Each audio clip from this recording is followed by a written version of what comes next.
Breaking news చూసిన మహారాష్ట్రలోని Nashik Tata Consultancy Services TCS యూనిట్లో చోటు చేసుకున్న లైంగిక వేధింపులు బలవంతపు మత మార్పిడి కేసులో ప్రధాన నిందితురాలుగా ఆరోపణలు ఎదుర్కొంటున్న నిధా ఖాన్ను పోలీసులు అరెస్ట్ చేశారు.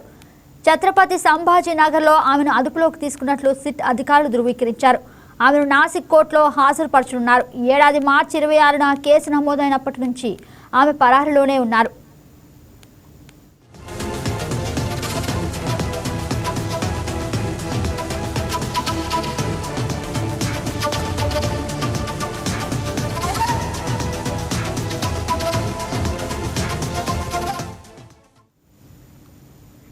నాసిక్ టీసీఎస్ యూనిట్లో 2022 జూలై నుంచి 2026 ఫిబ్రవరి మధ్య కాలంలో మహిళా ఉద్యోగులు ప్రధానంగా షెడ్యూల్డ్ కులాలకు చెందినవారు లైంగిక వేధింపులు, మానసిక వేధింపులు, బలవంతపు మత మార్పిడి ప్రయత్నాలకు గురైనట్లు ఫిర్యాదులు వచ్చాయి.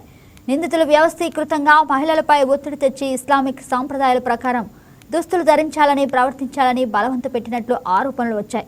హిందూ దేవతలపై అభ్యంతరకర వ్యాఖ్యలు, బుర్కా రిలీజియన్ బుక్స్ ఇవ్వడం, మలేషియా పంపే ప్రయత్నాలు వంటి ఆరోపణలు ఉన్నాయి. నాసిక్ పోలీసులు 9 ఎఫ్ఐఆర్లు నమోదు చేసి సిట్ ఏర్పాటు చేశారు.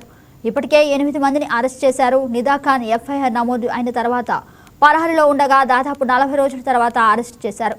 ఇదిలా ఉంటే నిధా ఖాన్ తన 2 నెలల గర్భాన్ని కారణంగా చూపుతూ ముందస్తు బెయిల్ కోరింది. అయితే నాసిక్ కోర్టు ఆమెకు మధ్యంతర రక్షణ ఇవ్వడానికి నిరాకరించింది. ఆమెపై ఐపీసీ సెక్షన్లతో పాటు షెడ్యూల్ కులాలు అండ్ షెడ్యూల్ తెగల అత్యాచారాల నివారణ చట్టం కింద కూడా సెక్షన్లు జోడించారు. మరోవైపు టీసీఎస్ స్పందిస్తూ నిందితులను సస్పెండ్ చేసి అంతర్గత విచారణ చేపట్టినట్లు తెలిపింది.